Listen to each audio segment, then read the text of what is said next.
Good afternoon. How are you? Well, welcome. I wanted to start off, unfortunately, on a sad note. The UN Peacekeeping Mission in the Central African Republic reports with sadness that an Mi-24 helicopter with 4 Senegalese crew members on board has crashed today while attempting an emergency landing due to bad weather near Bouar, located in the west of the Central African Republic. 3 peacekeepers died while the 4th sustained severe injuries. The helicopter was providing air support to an ongoing security operation by the UN mission against an armed group in the Nana-Mambéré prefecture. The Secretary General and all of us extend our heartfelt condolences to the family of the fallen peacekeepers, as well as to the government and people of Senegal. And our thoughts are with our colleagues in the peacekeeping mission today. And we do expect a more formal statement from the Secretary General a bit later on. This morning, the Secretary General spoke at a high-level midterm review of the Small Island Developing States Accelerated Modalities of Action, also known as the Samoa Pathway. He said that climate emergency represents the single biggest threat to the survival of small island states, called on the rest of the world to step up and invest in these communities so they can adapt and mitigate climate change's impact. The Secretary General also addressed the opening ceremony of the 43rd annual meeting of foreign ministers of the G77 in China. He stressed that the group's priorities are the United Nations priorities: eradicating poverty and achieving the Sustainable Development Goal, winning the race against climate change, and creating opportunities for young people, achieving gender equality and peace and human rights for all. In a short while, the Secretary General will be speaking at a high-level event on Sudan. There, he is expected to say that the most striking element of the transition is that the drive for change has been led from the beginning by Sudanese men and women, especially young people from all sections of society. In the afternoon, the Secretary General will attend an unveiling ceremony called Reaching for the Skies with the Prime Minister of Pakistan. This morning, he also spoke at the opening of the Belarusian exhibit in the memory of the former foreign minister, Andrei Gromyko. The Secretary General said that the world is unquestionably safer place thanks to Andrei Gromyko and his diplomatic work. Earlier today, we issued a statement on the elections in Afghanistan. The Secretary General urged all stakeholders to ensure that Afghan voters, women and men, are able to exercise their right to vote. This is crucial as the country strives to consolidate a democratic and inclusive political system, he said. The Secretary General reiterated that any acts of violence against the electoral process are unacceptable, stressing that there is no place for violence, intimidation, or fraud. The Secretary General called on all key actors to uphold their responsibility to support peaceful, credible, transparent, and inclusive elections.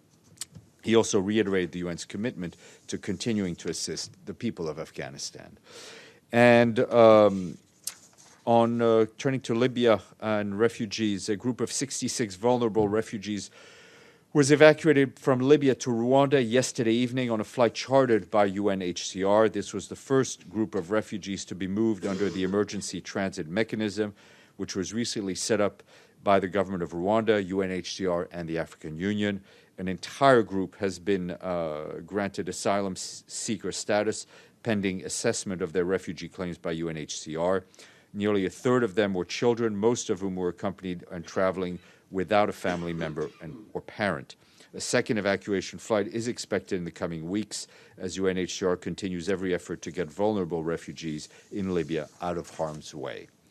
And turning to Niger, we have an update on the impact of the heavy rainfall that has impacted over 150,000 people in Niger since the beginning of the month. According to authorities, 57 people have died as a result of severe flooding, a number that has not changed in the past weeks. The 3 hardest hit regions were Zinder, Maradi, and Agadez. The UN and humanitarian organizations are supporting the government-led response efforts by providing assistance in shelter and non-food items, food security, water, sanitation, and hygiene.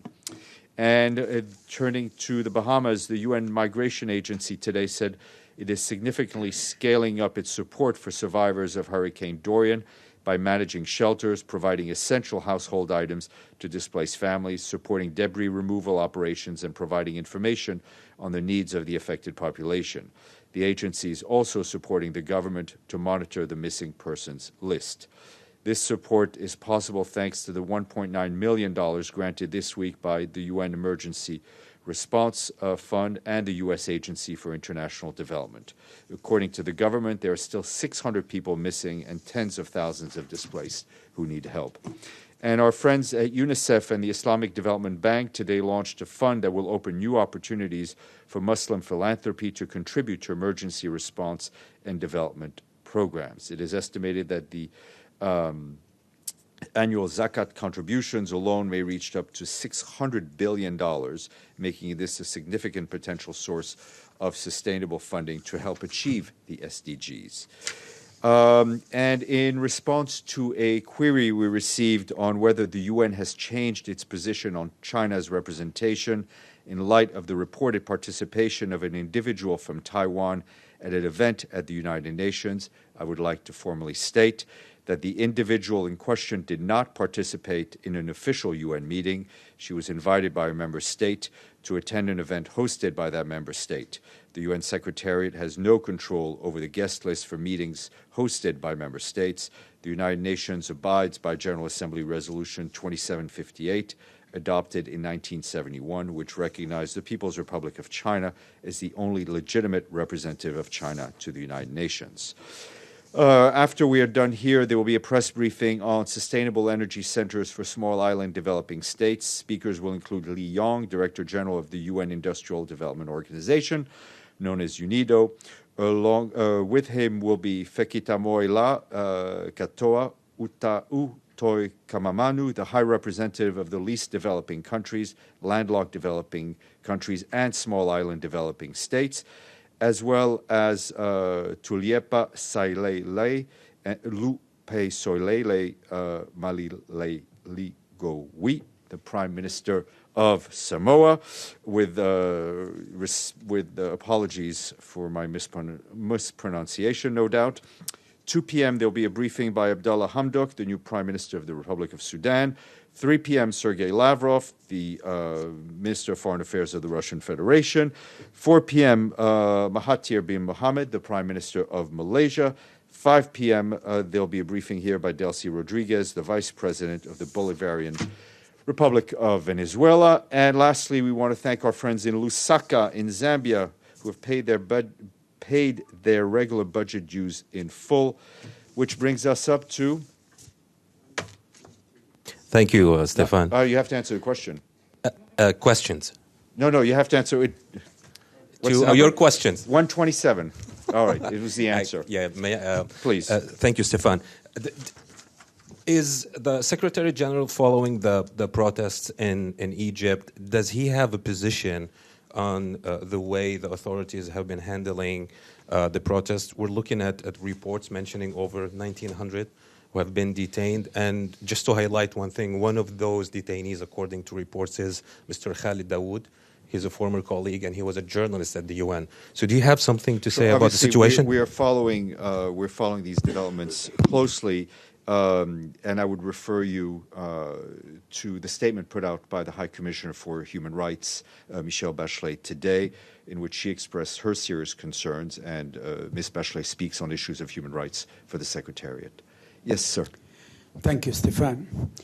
Prime Minister of Pakistan, Imran Khan, he gave a very passionate speech appealing to the United Nations to step in on the conflict in Kashmir before it's too late. He said the two nuclear neighbors might be heading toward a confrontation which will go beyond the region. Mm-hmm. So is the Secretary General doing something other than just expressing concern and calling the for Secretary General has raised his concerns both publicly and privately He'll be seeing the Prime Minister of Pakistan, I think, very shortly.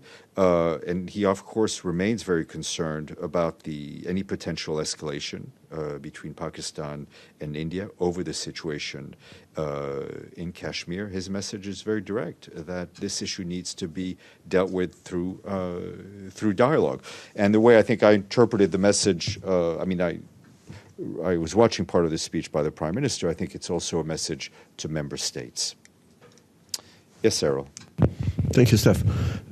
To stay in the Muslim world, is Secretary General have any comment on what is his position on the intents by government of Turkey and Malaysia and some other to form new television channel to fight specifically Islamophobia and as a part of hate speech campaign, anti-hate speech campaign? Does he see it as complementary to his efforts or what? I haven't seen those particular reports, but obviously I think the Secretary General has been very strong on the needs of all member states to do whatever they can to fight hate speech, including Islamophobia, anti-Semitism, hate speech against foreigners, against the other. Stefano. Thank you, Stephane. Going back to the conference on Monday on the climate change, the speech of Greta Thunberg has been debated a lot around the world, and now there is something that somebody has been saying also that she was prepared a stage that was not that there was something. This is what we've been reading in certain press. I would like to ask you: what the Secretary General think about that speech? If actually the tone, the language was the proper one for the event, and if it actually helped to really make the world aware of what the danger of climate change is. We have no control over what Ms. Thunberg or any of the other civil society representatives said or how they said it. The United Nations, the climate meeting was to offer a platform to both member states, to civil society, to the private sector, to talk seriously and to bring action on climate change. No. I think everyone speaks in their own voice. Ms. Thunberg is an extremely passionate young woman, one of a number of youth leaders on climate change, which has helped focus global attention on what is an urgent problem. And she has her voice and she uses it. We are not here. The United Nations Secretary is not here to filter or analyze that voice. We came to provide a platform to member states, to the private sector, and to civil society, and especially to youth groups. The representative of CNN. Hi. Hi. Think hard before you answer this, because you're on background here. I have a few questions, but I'll scatter them during the briefing. Does the UN High Command, are they aware, and did they help or facilitate a meeting between President Rouhani and U.S. officials at the U.S. mission to the UN on Wednesday? Whatever you can help us out on that question. Okay, I'm not aware. First, I've heard of the meeting, and so that's what I will leave it at. Can I follow up? Yeah, go ahead. The Iranian president said yesterday he supported moving the UN to a, quote, good country. I know you're dying to respond to that one. I didn't hear a question mark there. I wasn't. No, I don't. Where the UN is hosted is an issue for member states. Our main headquarters is here, and we obviously value our relationship with our host city and our host country. Let's give your neighbor a chance. Thank you. I just wanted to ask if is Secretary General going to meet with the North Korean delegation, and if so, when? I will have to check. I didn't see anything on the schedule for today, but I will check and get back to you. Thank you. Mr. Klein.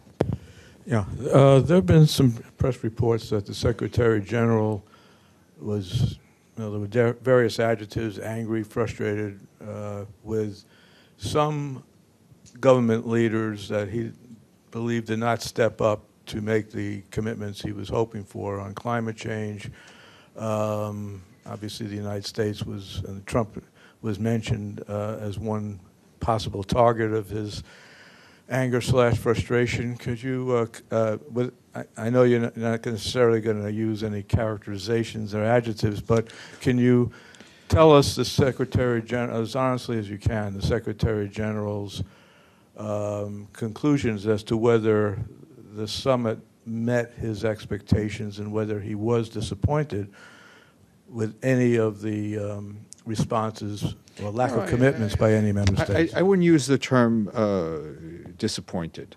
The climate meeting was there to offer a platform to those who wanted to come forward and make pledges and move the ball forward. Right? We saw it from a number of member states. We saw it from a number of local governments. We saw it from the private sector. And we salute those gains. Those are very important. We hope that those countries that they did not come forward during this meeting will at some point in the next months or soon will come forward and will participate in the discussions, in the debate, to help us tackle the climate emergency that we're currently in. Madam, yes, okay. please. Hey, a follow-up on the UN issue and the permissions for some of the delegations. So, according to the agreement between the UN and the US, they are supposed to guarantee the access for diplomats to the UN. But as a matter of fact, there are Iranians, Russians, and others who are not, who didn't get permission. So my question is, what is the UN doing to hold the US accountable to their commitment as a host country? Thank you. We have, so there is the regulation of diplomats coming here is regulated through the host country agreement. The agreement, as I think all host country agreements with various UN headquarters, has responsibilities and has duties and also has certain outs. When there are issues involving visas for diplomats, we raise them with the host country, and we try to resolve them to the best of our ability. But at the end of the day, the issuance of visas is the responsibility of host countries. Yes, sir. Just to follow up on Mr. Klein's questions, in all honesty, just to ask you of the Secretary General opinion, is he now believe more than before than the whole countries, or the whole majority, the majority of the countries really answered to his appeal to come here with the plans rather than a good speeches? I mean, listening or reading the speeches, I can, from the top of my mind, mention only a few like New Zealand or Netherlands or so, who are really fighting those climate change or small island countries. What he's saying, are they came with the plan or they... Listen, I would refer you to the list that we issued of everything that was achieved. But I mean, there was pledge from Germany of achieving carbon neutrality earlier than had previously been announced. A pledge from the French government not to sign trade treaties that did not involve clauses to combat climate change. This meeting was a point on a continuum, right? It wasn't an end-all and be-all, and the Secretary General never saw it in that way. He is pleased with the achievements of the climate summit, but it is clear that more needs to be done. But I think he is also he has a much more optimistic outlook on what I would call the general mobilization that we have seen the last 6 months, which was pushed not in any small part by young people, right? Okay, he is. Where was I? So I think we've seen a general mobilization in the last 6 months, which has, frankly, increased his optimism about the ability not only of national governments, of local governments, of private sector, of civil society to mobilize. A lot more needs to be done. No one is arguing anything else. A lot more needs to be done. So it's not a question of satisfied, dissatisfied. Nobody is resting on their laurels after this climate meeting. The next target for us is the COP coming up in December in Chile. Efforts will have to be continued and they will have to be increased.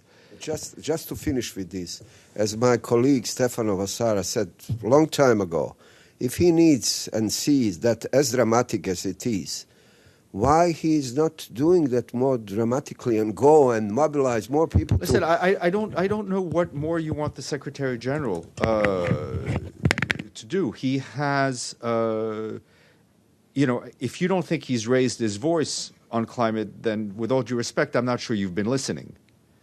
Because he has been very strong, very vocal, whether in speeches here, whether in interviews, whether in going to the South Pacific, right, to Tuvalu, to meeting the people there who are literally losing their homes because the water is rising, to going to the Bahamas to see people impacted by increasingly strong hurricanes. He has been raising his voice. He's been mentioning this in almost all of his meetings.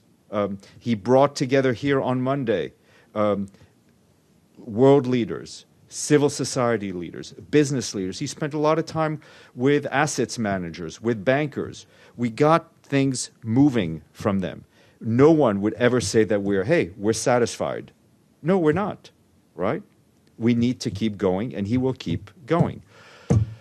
Let's hear from people we haven't heard from yet. Thank you. I understand yesterday that the Secretary General met with Zimbabwe President Emerson Mnangagwa for time afternoon, and I just wanted you to describe to me that meeting. And also, it seems that a lot of African countries or countries from developing countries were speaking to an empty hall, as most of their time slots were in the late afternoon into the night. Can you explain if that was deliberate? No, I mean the way it works is that member states sign up on the speakers list. They negotiate amongst themselves on the list. The Secretariat, obviously, the General Assembly, works with them. We are, so to speak, the stage managers. We can't force delegations to sit in their seats. I think what happens is that some of the smaller delegations also have a lot of bilateral meetings. They may not be able to have people in the seats. What matters, I think, and the most important thing is that every member state who wishes to speak has a leader that can speak at the podium and in a televised speech, in a speech that is then put in the record for all to see. The issue of the calendar is one that we and who is in the audience is not one that we control. In terms of the meeting with President Mnangagwa, the Secretary General said he welcomed the government's efforts to roll out and implement the SDGs in the country. He also stressed the importance of pursuing inclusive policies and reforms that would deepen democratic and accountable governance, respect human rights, promote reconciliation, and equitable economic recovery. And the Secretary General reiterated the United Nations' continued support to both the government and the people of Zimbabwe in those efforts. Yes, Madam. Hi, thank you. Nicole Gowett with CNN. I'm a colleague of the esteemed Richard Roth. That is enough to put on one's calling card. Nice to see you, Nicole. Thank you. I wanted to ask about a comment the Secretary General made this morning at a reception, a Russian reception. Mm-hmm. He finished his remarks by saying that when he saw some diplomatic moves, he was under the impression that there were some countries that preferred 10 years of war to 1 day of negotiations. I'm wondering to whom and what he was referring. And just to follow up on the question about visas, you said that the host country has a responsibility, it's their responsibility to issue them, but they are under some legal obligations. Right, there's a host country treaty, and I can share with you, it's a public document, and it lays out the responsibility of the host country. Also, I mean, it's I'm not going to do a legal analysis from here, but I would encourage you to look at it. And we can go through it. We can go through it together. I'm more interested in whether the UN raised concerns Yes, with the US about... every time there is a visa issue and we're officially notified by the member state whose delegation did not receive visas or there was an issue, we also then raise it with the host country. Okay, and to my first question? To your first question, I think it's a reference to the Secretary General's perhaps general frustration at some of the ongoing conflicts that we have seen, and the need for all member states to invest more deeply in diplomacy and in preventive diplomacy. Abdelhamid. Thank you, Stephane. Again, I have a few short questions, so if you might just bear with me. I always First, if you can tell us the total amount pledged in the UNRWA meeting yesterday. I failed in that. I was supposed to have something today. Okay, then the second question. Yeah. If you can share with us what happened in the meeting on Libya yesterday, the SG and his special envoy Ghassan Salama, I think, were in the meeting, and we were prevented from going there. We couldn't go, so if you can share with us about what happened, what is the outcome of that meeting. And the third, there is a document just came out from the UN the Secretary General Special Envoy on religious intolerance. I think his name is Ahmed Rashid, if I'm not mistaken. And I looked through his document, which is, I think, 9 pages, and I thought he will talk about religious intolerance in general. But the whole document, from A to Z, it was about anti-Semitism. As much as I support every word in the document, I mean, anti-Semitism is a crime, but also his title is religious intolerance. So he should also talk about... Let me try to take all 3 questions, because I've failed on all 3. UNRWA, I should have had something, I don't. Libya, I should have had something, I don't. And I hate to admit it, I will check on the exact title of this person. I think I know all of the special representatives, special envoy, but I will have to check on that last one. But thank you for bringing it to my attention. Sir. Thanks again, Stephane. If I may go back to Egypt, since you said that Ms. Bachelet speaks for the Secretary General on the issue related to the demonstrations in Egypt, could you please read for us her statement, or at least summarize the main issues that she raised in her statement? I mean, I think she, from what I saw this morning, she expressed concern about the situation and the demonstrations taking place. Can you say more than that? No, I'd refer you to her statement. Stefano, and then one is Ms. a follow-up. colleague. One is a follow-up to my question and other colleagues about climate change. I think what we trying to say here is not that the Secretary General didn't address or didn't also use the right words as far as to do his speeches, his cover in magazines and everything. They're very explicit that he really concerned about the issue. What we think he still is short when he doesn't point, doesn't accuse that 16 years old teenager have to do that job in pointing to the country that are not doing the job and use a language that is stronger. Because if the UN is telling us that the world is going to end if there is no action, that the action should be asked, we think, with harsher language. That's what it was, I think, what we were trying to ask. I appreciate the clarification. I think what is important is that to move the climate change issue forward, we need to hear different voices, right? And different people have different responsibilities. Different people speak to different audiences. And I think that's exactly what happened at the climate summit. Okay. And then I have a question on another topic. It's going to be in a few days the 1-year anniversary of Jamal Khashoggi murder in the Saudi consulate in Istanbul. Happened I talked recently just yesterday with Khashoggi fiancé that was waiting outside him. He never, unfortunately, was waiting for a long time before she realized that he died.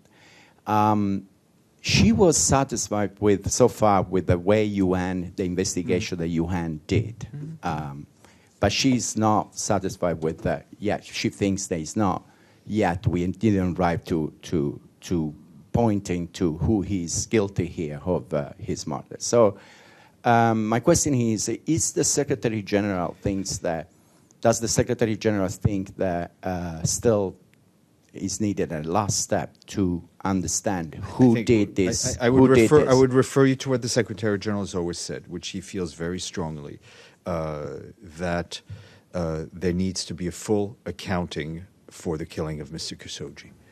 Hi. Mr. Roth, and then your colleague behind you, and that will leave. We have another press conference. You've been in the media, you're a senior UN official, and you ride a bicycle. Maybe you can handle this question. Taking the look at the big picture, how did developments in Washington, impeachment, whistleblower terms affect here at the building, perhaps coverage of UNGA, the messages getting out, or how, if you've had access to the Secretary General after dozens of talks he's had with world leaders, how did these issues affect perhaps diplomacy and ongoing work on problems in the world with a instability of sorts mushrooming in Washington? You're looking for some media analysis from me? Whatever slot you can help us out on. Okay. What I will say is that the business of the world continues here. Very serious issues continue to be debated, from Central African Republic to Yemen to Libya to climate change to sustainable development goals.